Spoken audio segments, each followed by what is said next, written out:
Tenemos que, primeramente dice, dar gracias en todo. ¿Por qué hay que dar gracias? Porque esta es la voluntad de Dios, sea bueno o sea malo. Nuestros corazones deberían de ser agradecidos, ya que todo esto es para beneficio de nosotros. ¿Por qué tenemos que dar gracias por las dificultades, hermano? ¿Por qué tenemos que dar gracias por las adversidades? Simple y sencillamente porque a pesar del problema sea grande, sea difícil, Dios tiene el control de todo. Dele gracias a Dios, sea bueno o solo malo. Dios no sabe por qué te trajo a tú no sabes por qué Dios te trajo a este país, hermano. Pero Dios tiene un propósito. Dios tiene un objetivo, por eso hay que darle gracias, porque es su voluntad. Fíjese que escuchando entrevistas, comentarios de grandes hombres exitosos en lo secular, como Bill Gates, como Thomas Edison, dicen, si yo no hubiera tenido problemas, dificultades, situaciones difíciles en mi vida, no hubiera logrado el éxito que hoy tengo. ¿Sí me entiende? Si todo hubiera sido fácil para ellos, no fueran los hombres exitosos que hoy son. Eso es lo secular, pero hoy lo pasamos a lo espiritual. No importa la dificultad que tengas, la situación que estés viviendo, pero Dios te está preparando para algo mejor. Dios quiere que tal vez que seas un mejor cristiano. Dios tal vez quiere que en tu trabajo pases a una mejor posición. Pero Dios está usando la dificultad para poder llevarte a eso. Si los cristianos no vivimos adversidades, si el evangelio fuera todo feliz, todo bonito, yo pienso que no estaríamos un viernes acá. ¿Por qué venimos esta noche? ¿Por qué viniste esta noche? ¿Por un milagro? ¿Por una petición? Esa situación, ese milagro, hace que estés buscándole a Dios, porque dice hay que dar gracias a Dios en todo momento. Si leímos la historia bíblica, hermanos, hay muchos hombres de Dios que vivieron dificultades, pero ellos entendieron el propósito de Dios para cada dificultad. Por ejemplo, Noé, Moisés, Abraham, David. David no vio al Goliat que estaba alto. David dijo, con esta piedra. Entonces, muchos hombres en la Biblia tuvieron grandes dificultades, pero como ellos sabían el propósito que Dios tenía, estaban confiados en que Dios iba a arreglar el problema. Mire, uno de estos es José. José, hermanos, primeramente lo trataron mal sus hermanos, su propia familia, porque comenzaron a ver que era el preferido de su padre. Primeramente lo golpean, lo tiran a un pozo, luego lo venden a los ismaelitas como esclavo, luego llega a la casa de Potifar y la señora se le ofrece y él como buen cristiano dice no, lo meten a la cárcel o al bote, irían acá. ¿Me entiende? Y luego en la cárcel lo tratan mal, pero haya gracia frente al carcelero. Y luego llegan dos personas que eran los oficiales de la corte del rey, y él interpreta el sueño de uno de ellos, y cuando ya el sueño se hace realidad, él les dice, acuérdense de mí cuando estén en la corte del rey. Pero pasan 2 años, se olvidaron de José. José, hermano, es un ejemplo de cómo vivió dificultades, pero en un momento él se quejó. Siempre dio gracias a Dios por todo. ¿Por qué? Porque él sabía el propósito que Dios tenía para él. Imagínense, los hermanos lo venden, lo maltratan. Luego Egipto también lo es tratado mal. Pero vea lo que dijo cuando estuvo frente a sus hermanos. Génesis 45.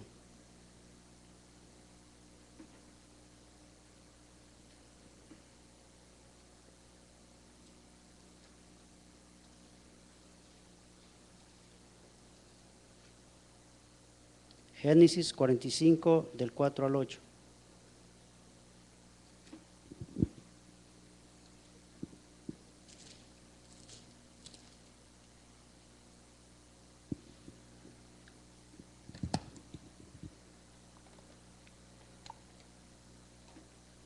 Lo tenemos, hermano. Génesis 45, versículos de 4 al 8. Amén. Dice la palabra de Dios. Entonces dijo José a sus hermanos: acercaos ahora a mí. Y ellos se acercaron. Y él le dijo: yo soy José, vuestro hermano, el que vendisteis para Egipto. Y ahora el 5. Ahora pues no os entristezcáis, ni os pese de haberme vendido acá, porque para preservación de vida me envió Dios delante de vosotros. Mire lo que les está diciendo a su hermano después que lo habían vendido. Y el 6, pues ya ha habido 2 años de hambre en medio de la tierra, y aún quedan 5 años en los cuales ni habrá arada ni siega. Y el 7, Dios me envió delante de vosotros para preservaros posteridad sobre la tierra y para darnos vida por medio de la gran liberación. Así pues, no me enviasteis acá a vosotros, mire lo que les está diciendo, sino Dios, que me ha puesto por padre de Faraón y por señor de toda su casa, por gobernador de toda la tierra de Egipto. ¿Sí me entiende lo que le dijo? Lo que le está diciendo. Vamos a entender un poco lo que dijo ahí José, lo que habla en Génesis. Número 1, dice: no entristezcáis. El propósito que entendió José ahí era el perdón. ¿Cómo perdonar a unos hermanos que lo han maltratado, que lo han tirado, que lo han vendido y que lo hacían por muerto y luego los tienen frente a cara? Yo no sé cuál es tu adversidad, pero puede ser que el propósito que Dios tenga en esa adversidad es que perdones, que aprendas a perdonar. No sé quién te ha ofendido o quién te ha dañado, pero tal vez a través de esa dificultad Dios te está hablando para que perdones a un amigo, a un familiar. El primer ejemplo que dio aquí José fue perdonar. Luego el segundo, preservados posteridad sobre la tierra y darles vida. Dios tenía un propósito.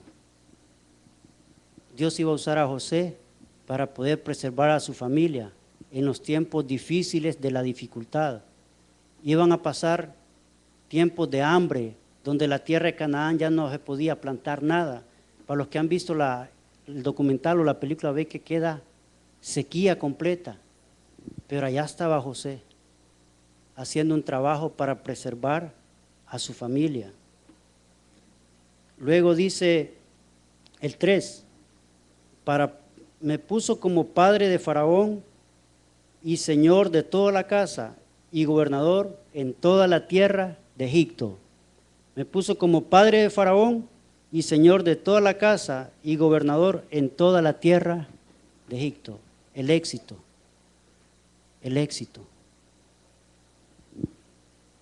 Yo no sé cuál es tu adversidad, pero Dios te está puliendo. Dios te está preparando para algo mejor. Dios está haciendo una diferencia. ¿Me entiende? Luego José atendió la bendición, gobernador de toda la tierra. Fíjese que a veces en construcción, cuando vamos a pintar una madera, primeramente la lijamos con lija de 100, luego con 80 y así. Luego le ponemos primer y luego la volvemos a pintar y luego a lijar otra vez, a lijar la madera. y el acabado se ve fino y bonito. Igualmente, a través de las adversidades, a través de las dificultades, Dios te está puliendo, te está perfeccionando para que puedas ser un mejor cristiano, o tal vez te está preparando para una bendición más grande de lo que tú te imaginas. José sufrió en la cárcel, José pasó adversidades, pero como él confiaba en Dios, Dios lo puso como Señor y jefe de Faraón. Dicen que después de Faraón no había nadie en la tierra de Egipto que tuviera autoridad, sino que José. Imagínense, de estar en la cárcel, lo pone como segundo al mando de Faraón. Pero no vemos a un José renegando ni quejándose de las dificultades. José aprovechó la adversidad, la dificultad, como una oportunidad para que Dios lo catapultara al éxito. Igualmente, hermanos, tenemos que aprender a ver la dificultad, el problema, la adversidad en una oportunidad. Muchas veces nos han pasado cosas en la vida para aplicarlo en nuestra vida. ¿Cuántas puertas se nos han cerrado? Nos despidieron del trabajo. Oh, me despidieron del trabajo y yo que sirvo, yo que voy a la iglesia y todo. Decía alguien por ahí, para los cristianos, cuando te despiden del trabajo, es que Dios te está promocionando para algo mejor. ¿Me entiendes? ¿Cuántas puertas te cerraron? Pero esas puertas que te cerraron van a ser un beneficio tuyo. Dios tal vez no quiere que estés aguantando a ese patrón que te está esclavizando o a ese que no te da oportunidad ni venir a los cultos.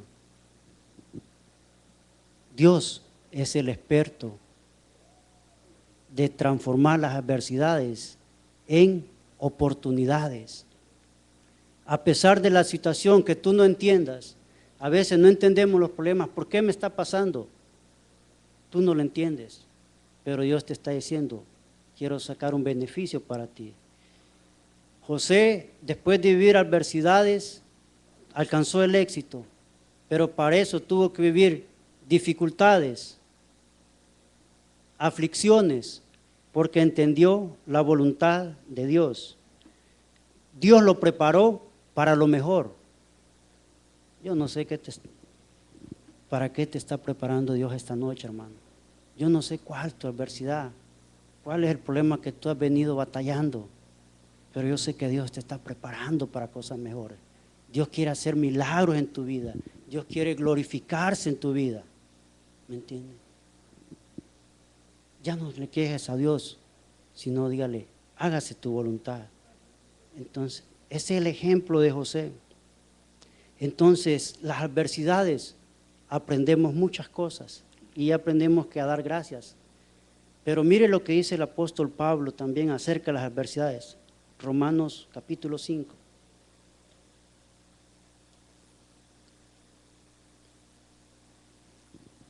Romanos capítulo 5.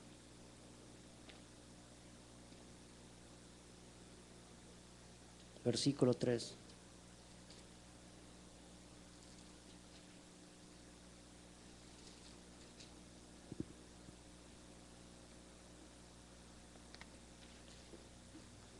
Lo tenemos, hermano. Mire lo que dice. Y no solo esto,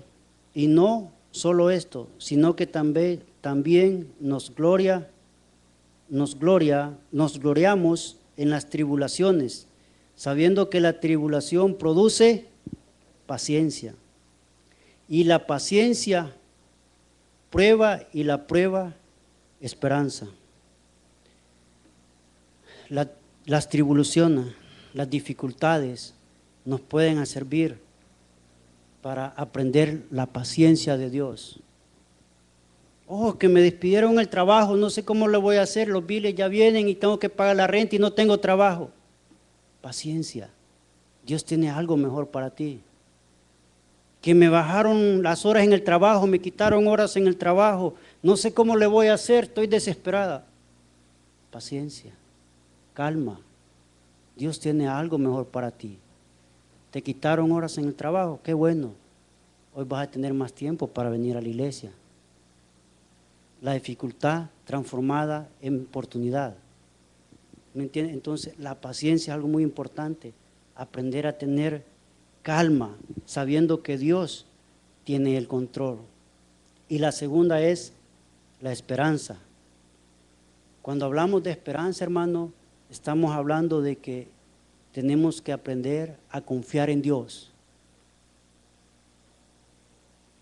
En las enfermedades, en las dificultades, a veces el hombre ya ha dicho algo, ya ha dado su diagnóstico, pero la última palabra la tiene Dios.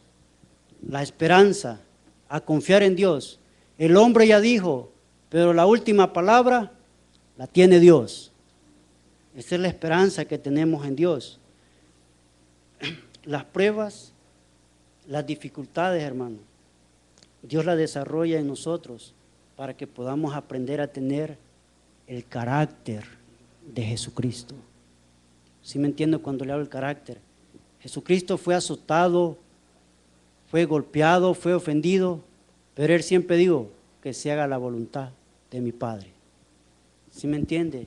En esa dificultad, en ese problema, Dios quiere que te hagas más al carácter de Cristo. Dios te está moldeando. Para eso son las dificultades. Pero mire, esto de la paciencia lo dice el apóstol Pablo a los romanos. Pero Pablo, hermano, es otro de los ejemplos que me encantan mucho. Pablo vivió una serie de dificultades también. En Listra lo dieron por muerto, lo apedrearon, estuvo en la cárcel de Cesarea a Roma, fue ante Félix, ante Festo, ante los oficiales romanos y todos le cerraron las puertas. Y allá al final dice que los hermanos me han dejado solo, dice, pero Dios está conmigo. Pablo fue una persona que sufrió muchas dificultades, disfrutó muchas adversidades por el Evangelio de Dios. Y a pesar de eso, fíjese que a pesar de que dice que en Listra casi lo mataban, él agarró un barco y al siguiente día estaba predicando, plantando otra iglesia. Porque él sabía que la situación, las dificultades, Dios tenía un propósito en cada una de ellas. Entonces, cuando Pablo habla de la paciencia, de la esperanza, es alguien que de verdad sí vivió dificultades y él sabe por qué lo dice. Veamos una historia de él en el libro de los Hechos, Hechos capítulo 16.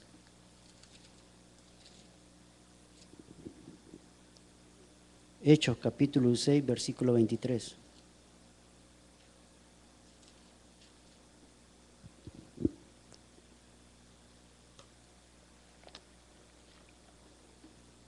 Hechos capítulo 16, versículo 23. Vamos a leer hasta el 32. Amén, hermano. Mire lo que le sucedió a alguien que estaba hablando de paciencia, de calma, de esperanza. 16, 23, lo tenemos.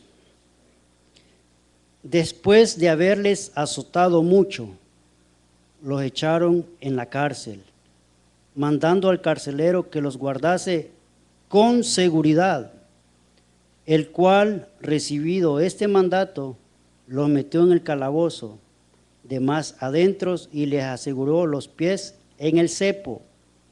Pero a medianoche, orando, Pablo y Silas, mire lo que hacían, cantaban himnos a Dios y los presos los oían. Entonces sobrevino de repente un gran terremoto, de tal manera que los cimientos de las cárceles se sacudían y al instante se abrieron todas las puertas y las cadenas de todos se soltaron. Despertando el carcelero y viendo abiertas las puertas de la cárcel, sacó la espada y se iba a matar, pensando que los presos habían huido. Mas Pablo clamó a gran voz, diciendo: no te hagas ningún mal, pues todos estamos aquí. Él entonces, pidiendo luz, se precipitó adentro y temblando se postró a los pies de Pablo y Silas. Y sacándolos, les dijo: señores, ¿qué debo hacer para ser salvo? Ellos dijeron, cree en el Señor Jesucristo y serás salvo tú y tu casa. Y el 32, y le hablaron la palabra del Señor a él y a todos los que estaban en su casa. Mire qué lindo.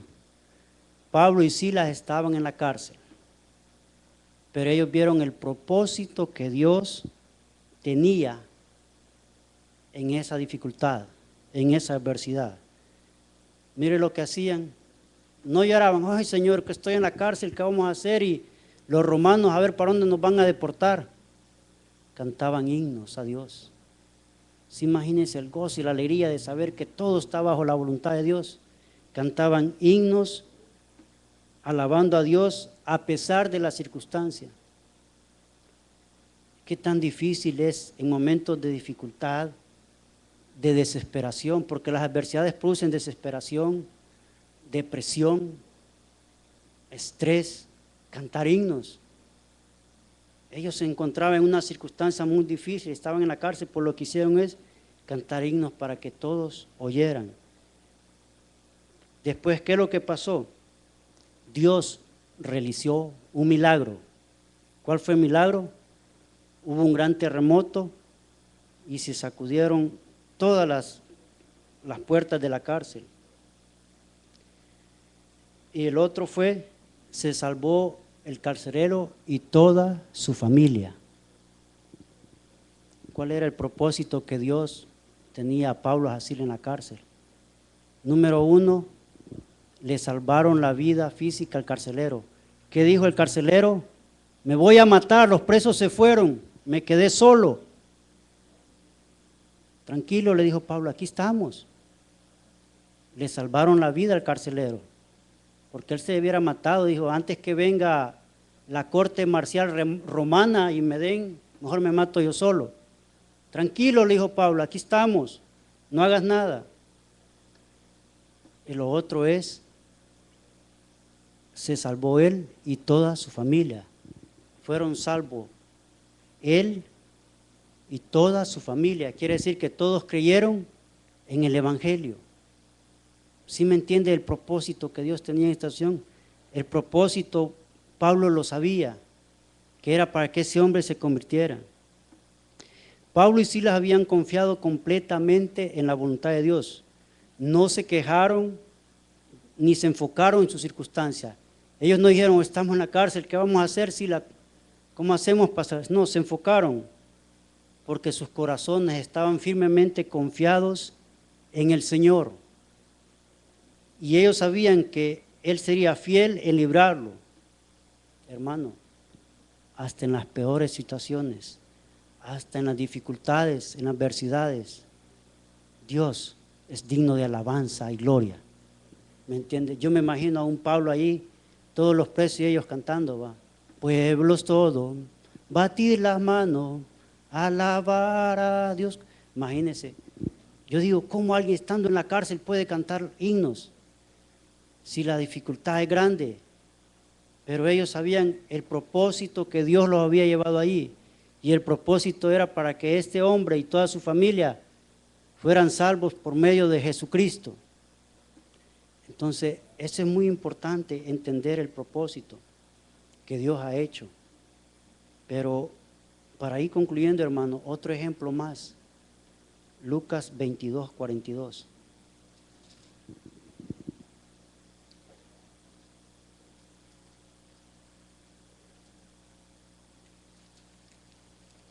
Lucas 22, 42.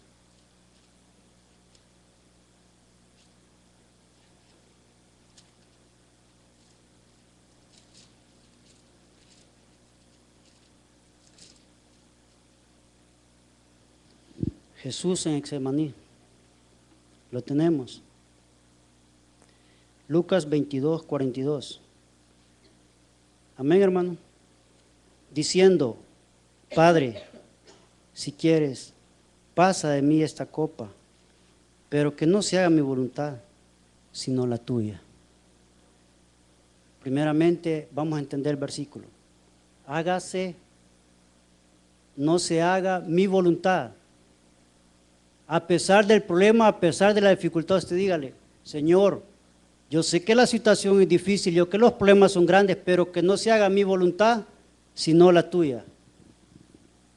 ¿Sí me entiende? Que pase de mí esta copa. Esta copa es ese problema, esa dificultad que tú tienes. Jesucristo sabía que lo que le venía, sabía las dificultades, las adversidades, sabía que iba a ser torturado, sabía que lo iban a crucificar. 100% Dios, 100% hombre. Como hombre, ¿cree que no tuvo miedo?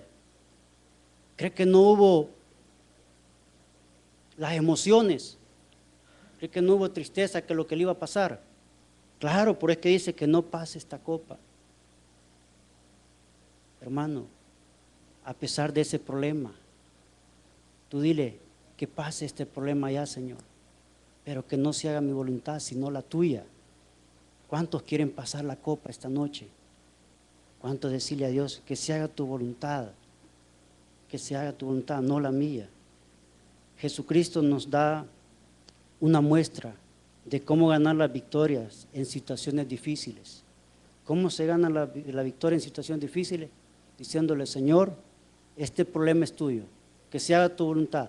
Aunque a mí no me parezca lo que vaya a pasar, pero que se haga tu voluntad, no la mía. Debemos someternos a Dios por completo y dejar la sabiduría a Él. Hermano, ese tropiezo, esa dificultad, ese problema, esa adversidad, ya sabes, de salud financiera, de familia, es un puente que Dios está creando para llevarte a la victoria. Esa situación, esa puerta que te cerraron, es algo que Dios está haciendo para llevarte a algo mejor. Dios te está promocionando, Dios te está llevando a algo mejor, pero tienes que creer en su voluntad, tienes que confiar en Él. Tenemos que entender la voluntad, el propósito, el objetivo, la razón que Dios tiene en cada dificultad, que Dios tiene en cada problema, en cada adversidad. Esta noche, cuando vayas a orar, dile, Señor, ¿cuál es el propósito que tú tienes en este problema? ¿Por qué me quitaron el trabajo? ¿Me tienes algo mejor? Dice que la palabra de Dios que Dios quita lo bueno para dar lo mejor. Usted dígale, ¿por qué me cerraron esa puerta? A lo mejor no te convenía ese trabajo. Dios está preparando algo mejor. Por eso que esta dificultad, a lo mejor Dios te está diciendo, quiero que te acerques más a mi hijo. Quiero que estés más íntimamente conmigo. Y mire, para concluir, hermano, el tiempo se nos fue. Proverbios 24:16. Proverbios 24:16.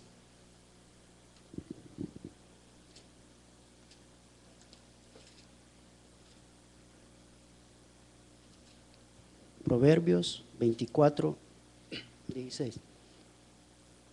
Amén, la tenemos. Proverbios 24, ¿qué dice la palabra de Dios? La leemos juntos, hermano. Porque 7 veces cae el justo y vuelve a levantarse. 7 veces cae el justo y vuelve a levantarse. Yo no sé si ese problema te ha botado, te ha orillado, te ha tumbado, pero no te han derrotado, porque el control está sobre Dios.